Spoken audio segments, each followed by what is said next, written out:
This morning's reading is from The Four Purposes of Life by Dan Millman. The purpose of today is today. The same is true of each moment. Moments are the building blocks that form the foundation on which we build our lives. Attention to the arising moment has been advocated by many different sages at different times in a variety of cultures. We learn life's lessons, we choose our career and calling, and we fulfill our life path and hidden calling, all in this present moment. No matter where you go, and no matter what the clock face reads, you are always right here, right now. Everything changes again and again. Each time the demand is the same. What now? What's my purpose in this moment? We must learn to not linger on what almost was, what could have been, or what might have or should have been, rather on what is, right now. As Marcus Aurelius wrote, time is a river of passing events. No sooner does one thing appear in sight than it is washed away, and another appears in its place. And this too shall be washed away. Each moment unfolds like waves breaking on the shore. If you're knocked down by one wave, rise again and ready yourself for the next one, wave by wave, moment by moment. That we are all beautiful gardens as we grow and expand. Because that's what we're all doing, right? Growing and expanding all the time. Why not? What else are we doing while we're here, right? We're here to enjoy and to love life and to expand and to grow and to be completely present in each and every single moment so we can enjoy life to its fullest. Dan Millman ends his book with this poem, which I love. When I was young, I believed that life might unfold in an orderly way, according to my hopes and expectations. But now I understand that the way winds like a river, always changing, ever onward, following God's gravity toward the great sea of being. My journeys revealed that the way itself creates the warrior, that in the fullness of time, every path leads to peace, every choice to wisdom, and that life has always been and will always be arising in mystery. Haven't you found that to be the truth? Just when you think you have something planned, life says, oh, well, wait a minute, we're going to detour here.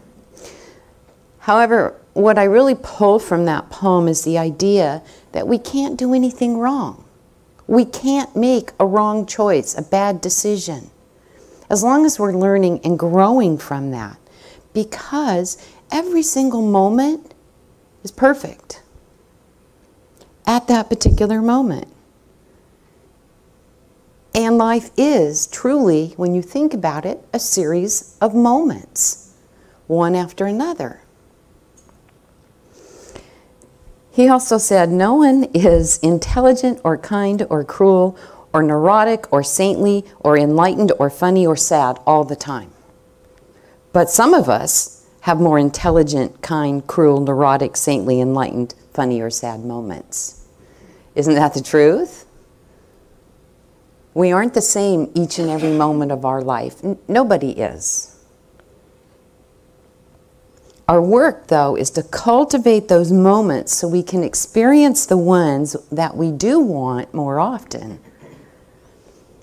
Emily Dickinson wrote, "Forever is composed of moments."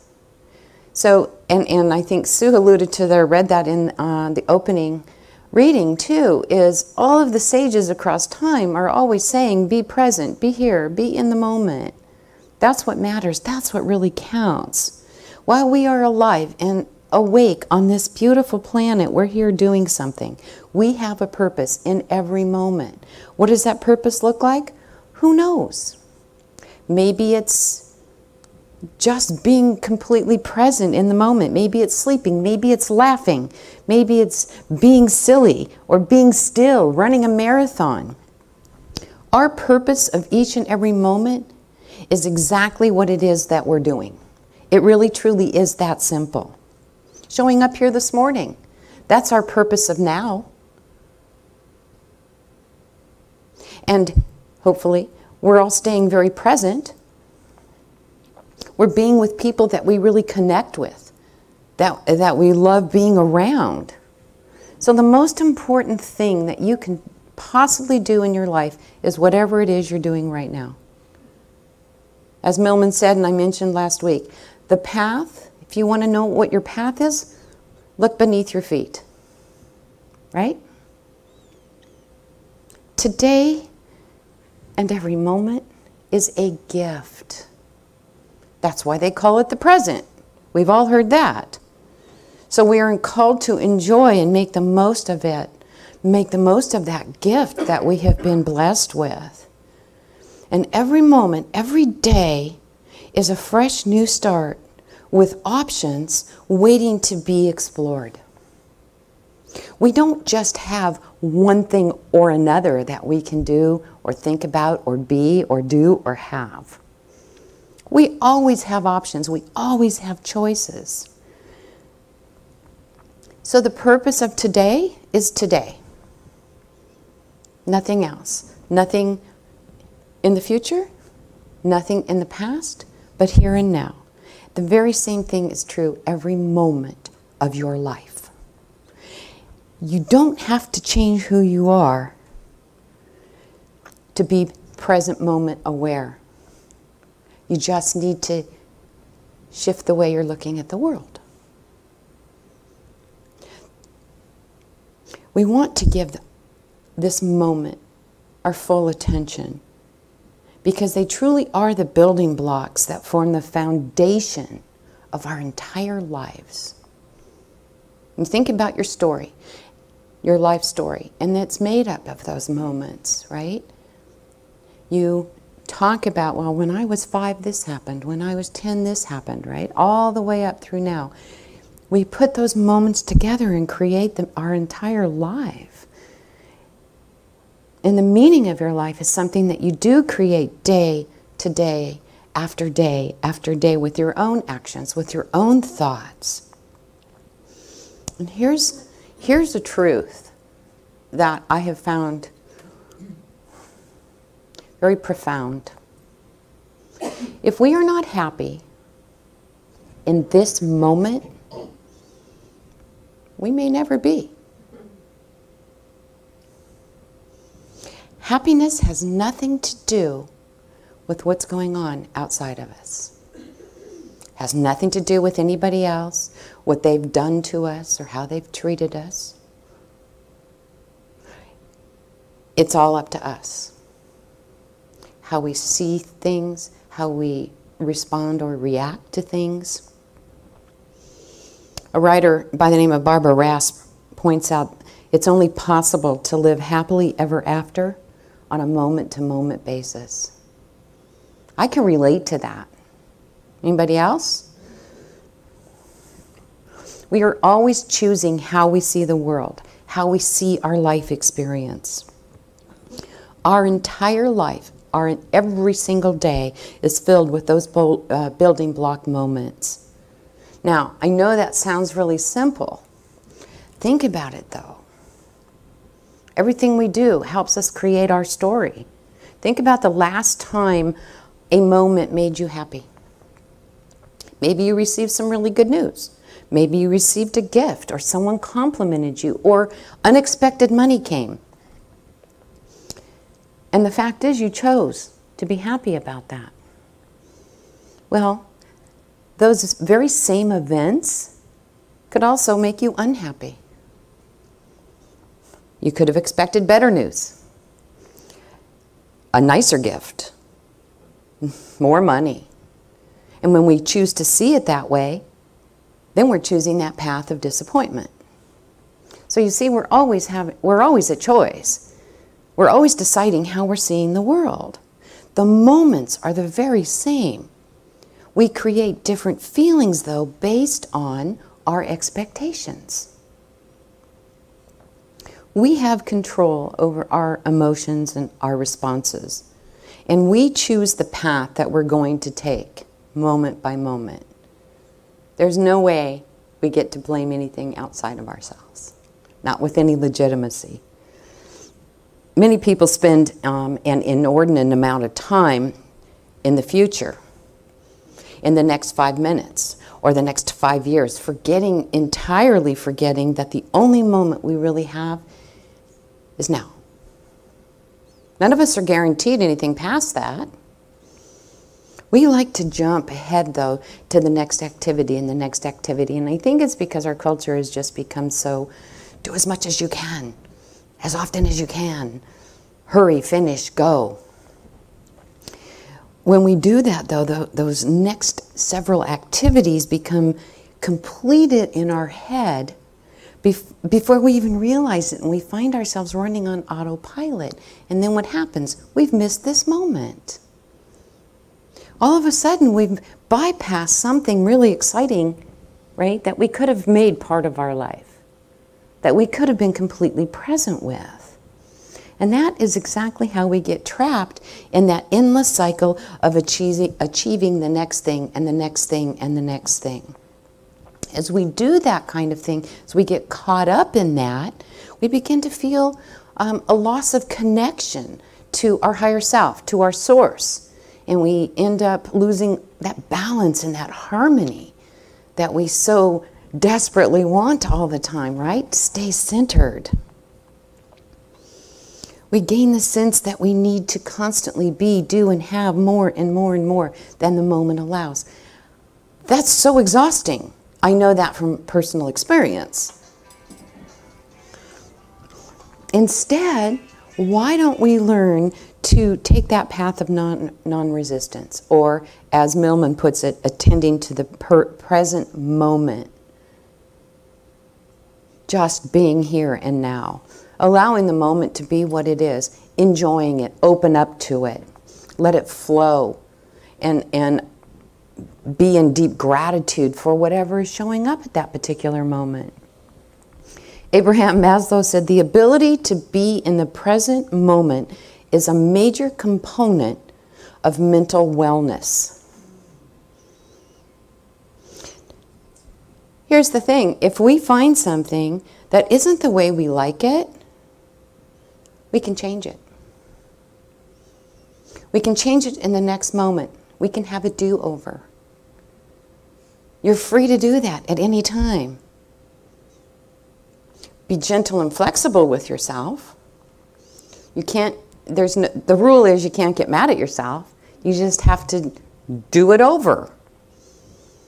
Because you can't make mistakes. So, since we can't make mistakes and we can't do it wrong, there's no need to stress over those mistakes. What we do is we take them in stride. We learn from them. We grow from them.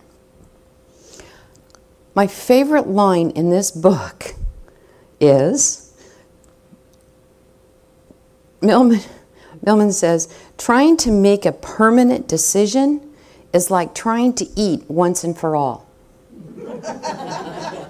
We can't relate to that. I know we can't. But, right? Making a permanent decision is eating once and for all. Well, not going to happen.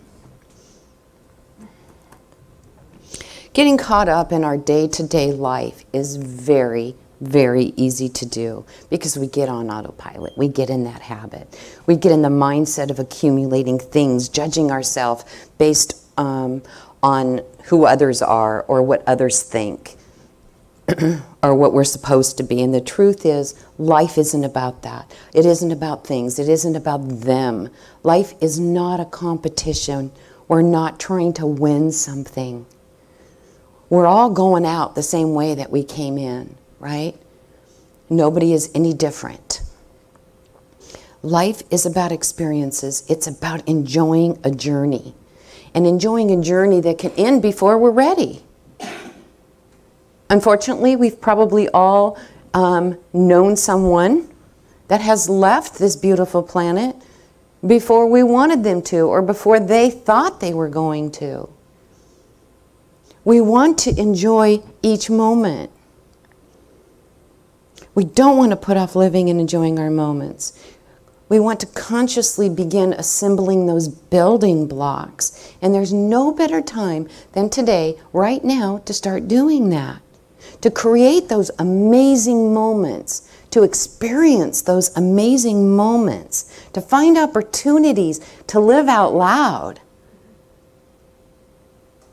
Life happens out there in the world, and we get to experience it. We get to explore it. I know for me, my greatest memories happen when I'm with people that I truly care about. Sometimes it's hard to pull ourselves away from a to-do list. Anyone have that problem aside from me? We've got to do this, we've got to do that. Maybe it's, we've got stuff on the computer, we have a favorite TV show. When it comes down to it, do those things really matter? Absolutely not. What matters is the relationships that we have, the relationships that we're nurturing. So let's shut off those electronics. Let's spend time with family and friends. Make those moments that are so important to us. Go for a walk. Take up a new hobby. Talk to each other. We don't seem to do that quite as much on a regular basis outside of here. Take advantage of impromptu moments when someone that you care about or someone you don't know needs your attention. That's what makes life worth living. I was very blessed to have spent quite a bit of time with my dad during his transition. And I got to tell you, I was so present each and every time because I never knew when the last moment was going to be. Why do we wait until someone's in transition to do that? Right? When you're with someone, be with them. Really be present. It makes such a difference, not just for the other person, but for you as well. That connection is what life is about. Schedules are really good for productivity and for deadlines. When it comes to experiencing the best that life has to offer, though, that strict adherence to schedules leave us trapped while life passes us by. So let's be open to flexibility. Let's be open to unexpected opportunities. Be willing to allow your imagination to go wild, to experiment with something that you've never tried or done. Be willing to try new things, to go to new places. Open yourself up to meeting new people, even if it doesn't fit into your schedule. I found the best things in life are unexpected, not planned. We always remember our triumphs. And a lot of the times, those things happen when we go against the grain, when we think outside of the box, or when we do something that is unexpected. Things can be destroyed, they can be lost, they can be stolen. Our memories, our moment-to-moment experiences, though, those stay with us. Those stay with us forever. And what a beautiful gift. Ultimately, I believe we can all use more joy, more pleasure, and more passion in our life. I absolutely believe that. There's never enough of those things. And I don't think that's necessary tomorrow or next week. I think it's necessary now in the moment. We can take a moment, we can touch base with our essential nature. We can touch and connect with our true essence. And we can begin to experience life as a series of moments. And it's only when we're in the now that we can truly witness all that we're feeling, all that we're experiencing, all that we're sharing with others. Embracing humanity and expressing divinity. I'm going to close this morning with an absolutely beautiful poem I'm sure many of you have heard, written by Nadine Stair when she was 85 years old. It's titled, If I Had My Life Over, I'd Pick More Daisies. If I had my life to live over, I'd dare to make more mistakes next time. I'd relax. I would limber up. I would be sillier than I have been on this trip. I would take fewer things seriously. I would take more chances. I would climb more mountains and swim more rivers. I would eat more ice cream and less beans. I would perhaps have more actual troubles, but I'd have fewer imaginary ones. You see, I'm one of those people who live sensibly and sanely, hour after hour, day after day. Oh, I've had my moments. And if I had to do it over again, I'd have more of them. In fact, I'd try to have nothing else, just moments, one after another, instead of living so many years ahead of each day. I've been one of those persons who never goes anywhere without a thermometer, a hot water bottle, a raincoat, and a parachute. If I had to do it again, I would travel lighter than I have. If I had my life to live over, I would start barefoot earlier in the spring and stay that way later in the fall. I would go to more dances. I would ride more merry-go-rounds. I would pick more daisies. Use your series of moments to create the story of your life like she did. Live for moments that matter to you. Don't let moments get lost in that momentum of day-to-day life. Take some time every single day to be grateful for what truly matters in your life. And don't forget to laugh and to pick a whole lot of daisies. Thank you for being here while I shared this truth as I understand it.